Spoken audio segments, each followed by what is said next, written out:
अस्सलाम वालेकुम। अगर लोगों से पूछा जाए कि दुनिया की सुपर पावर कौन है, तो सबका जवाब एक होगा, अमेरिका। लेकिन अगर सवाल ये पूछा जाए कि अमेरिका सुपर पावर बना कैसे, तो सब मुख्तलिफ जवाब देंगे।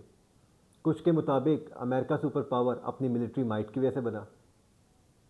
कुछ कहेंगे कि अमेरिका को सुपर पावर उसकी आईटी और टेक्नोलॉजी की एडवांसमेंट ने बनाया।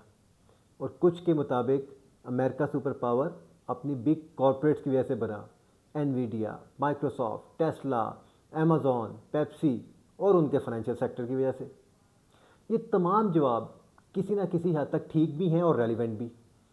लेकिन एक फैक्टर जिसने अमेरिका को सुपर पावर बनाया है, वो है अमेरिकन इकॉनमी, जिसकी बुनियाद यूएस डॉलर ने रखी है।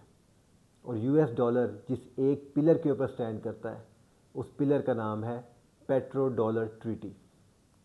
इस पेट्रो डॉलर ट्रीटी को समझने के लिए ज़रूरी है कि दुनिया का करेंसी मैनेजमेंट सिस्टम समझा जाए। कोई भी मुल्क जब भी कोई करेंसी इशू करता है, तो उसकी बैकिंग में रिज़र्व मेंटेन करता है। 1944 टिल वर्ल्ड वॉर टू ये रिज़र्व गोल्ड की सूरत में होता था।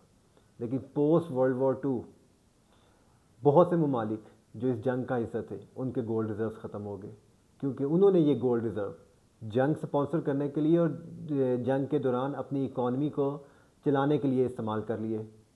लेकिन उसी वक्त अमेरिका के पास दुनिया के 70% से ज़्यादा गोल्ड रिज़र्व जमा हो गया।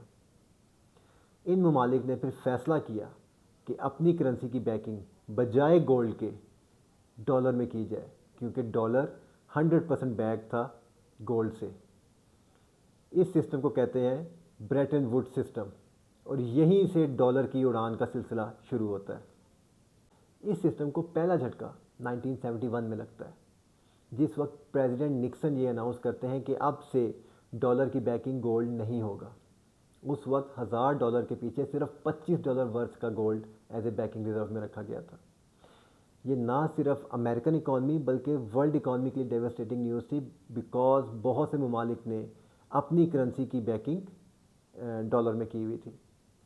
लेकिन जो टर्निंग पॉइंट आता है डॉलर की इम्पोर्टेंस में, वो आता है 1973-74 में, post Arab Israel war. Gulf oil producing countries ये अनाउंस करती हैं कि जो ममालिक इसराइल की सपोर्ट करते रहे हैं ड्यूरिंग वॉर, उन पे oil embargo, oil ban in place है। क्योंकि अमेरिका हमेशा से फ्रंट लाइन अलाया रहा है इसराइल का, तो ये बैन सबसे पहले अमेरिका पे लगा, और जिसकी वजह से अमेरिका में शदीद एनर्जी क्राइसिस क्रिएट हो गया।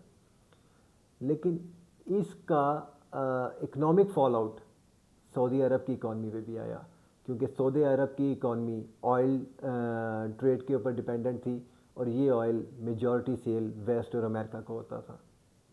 At that moment America and Saudi Arab entered into a secret treaty, जिसके मुताबिक सऊदी अरब अपनी तमाम ऑयल ट्रेड यूएस डॉलर में करेगा, और इन रिटर्न अमेरिका सऊदी अरब को डिफेंस सिक्योरिटी प्रोवाइड करेगा, IT and technology services provide करेगा, इंफ्रास्ट्रक्चर डेवलपमेंट सर्विसेज प्रोवाइड करेगा।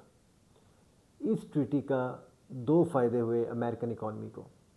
सबसे पहला, अब डॉलर को ज़रूरत नहीं थी किसी भी किस्म की बैकिंग की, क्योंकि अब डॉलर दुनिया की ट्रेड करेंसी बन गया था।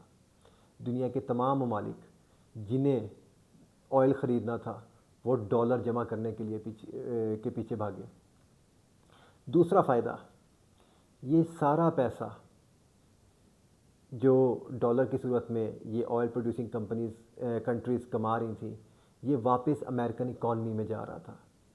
पहले as a payment of security and defence services, as a payment of IT and technology services, as a payment of infrastructure development. साथ ही साथ एज़ पर द ट्रीटी ये भी एग्रीमेंट था कि ये जितनी ट्रेड की प्रोसीड्स होंगी, उसका मेजर हिस्सा अमेरिकन फाइनेंशियल इंस्ट्रूमेंट्स में, अमेरिकन सिक्योरिटीज़ में, ट्रेजरी में, बॉन्ड में इन्वेस्ट किया जाएगा। तो सारे का सारा पैसा घूम के दोबारा अमेरिकन इकॉनमी के अंदर आ गया। 1974 में जब ये ट्रीटी पब्लिक की गई, तो उस वक्त oil producing remaining gulf countries भी इस ट्रीटी का हिस्सा बन गई और इस ट्रीटी का नाम है पेट्रो डॉलर ट्रीटी। अमेरिका इस ट्रीटी के ऊपर बहुत सेंसिटिव है क्योंकि अमेरिका जानता है कि ये एक सिंगल ट्रीटी उसकी इकॉनमी और उसकी सुप्रीमेसी की गारंटर है। तभी कहीं पे भी अमेरिका को लगे कि कोई मुल्क इस ट्रीटी की वायलेशन कर रहा है तो बहाने बना के उस मुल्क पे इन्वेट कर देता है, उस मुल्क के हुक्मरानों को ख़त्म कर देता है, अगवा कर लेता है। यही सिनेरियो हमने इराक़ में देखा जब सद्दाम हुसैन को वेपन ऑफ मास डिस्ट्रक्शन के केस में पकड़ा गया और पूरा मुल्क इन्वेट कर दिया गया। यही चीज़ हमने लीबिया में डेमोक्रेसी इंस्टॉल करने के बहाने में देखी जब मुअम्मर कज़ाफ़ी को सिविल अनरेस्ट के नतीजे में उसकी ही अवाम ने कत्ल कर दिया। और यही चीज़ हमने रिसेंटली वेनेज़ुएला के सदर मडोरो के रिसेंट अगवा में देखी जब अमेरिकन ट्रूप्स उसको उसके सदारती महल से अगवा करके ले गए अमेरिका में। बहाना चाहे जो भी हो, इसके पीछे रीज़न एक ही था, पेट्रो डॉलर ट्रीटी को बचाना। क्योंकि सद्दाम हुसैन ने अनाउंस किया था कि वो ऑयल यूरो के अगेंस्ट भी बेचेगा। मुअम्मर कज़ाफ़ी ने अनाउंस किया था कि वो ऑयल की ट्रेड गोल्ड में करेगा। और अभी रिसेंटली मडोरो ने अनाउंस किया था कि वो ऑयल ट्रेड चाइनीज़ युआन और रशियन रूबल में भी करेगा।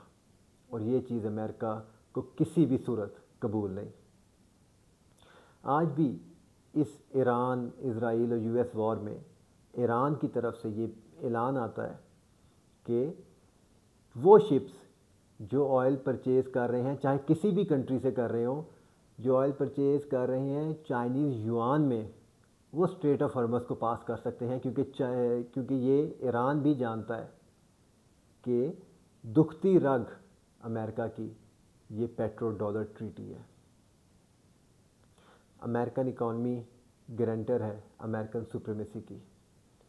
और अगर अमेरिकन डॉलर डीवैल्यू होता है, उसका इम्पैक्ट अमेरिकन इकॉनमी पे आएगा जो कोलैप्स करेगी और जिसकी वजह से अमेरिकन सुप्रीमेसी ख़त्म हो सकती है। अमेरिका के ऊपर इस वक्त 26,000 अरब डॉलर का कर्ज़ा है। रेफरेंस के लिए पाकिस्तान के ऊपर 138 अरब डॉलर का कर्ज़ा है और यहाँ पर डिफ़ॉल्ट की बातें होती हैं। अमेरिका में 26,000 अरब के कर्ज़ा होते हुए भी डिफ़ॉल्ट की बातें नहीं होती क्योंकि कर्ज़ा डॉलर में है और डॉलर की गारंटी पेट्रो डॉलर करता है।